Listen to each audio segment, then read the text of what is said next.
సంవత్సరం దాటినటువంటి పిల్లవాడికి తల్లి అన్నం పెడుతూ ఉంటుంది. కానీ నా పిల్లవాడు అన్నం తినలేదు, దిష్టి తగిలేసింది అనేసి చెప్తూ ఉంటారు.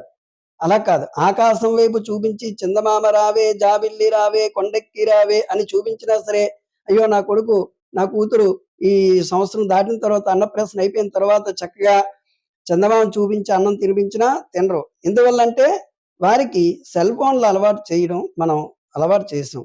కాబట్టి పిల్లలకి దయచేసి సెల్ ఫోన్‌లు మాత్రం అలవాటు చేయకండి.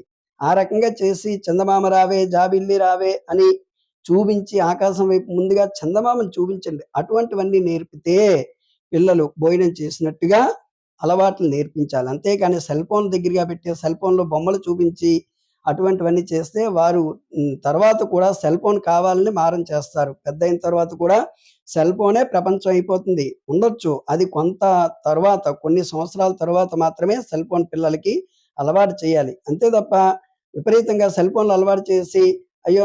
కొడుకు, నా కుమార్తె అన్నం తినలేదంటే ఎలా తింటారు? సెల్ ఫోన్‌లు అలవాటు చేస్తే. కాబట్టి సంవత్సరం దాటినటువంటి పిల్లలందరికి కూడా చందమామను చూపించండి. చూపించి లాలిపాడి, బుజ్జగించి ఆ రకంగా అన్నం తినిపించడం నేర్పించండి. తల్లిదండ్రులందరికీ కూడా నా యొక్క మనవి. ఓం నమః శివాయ.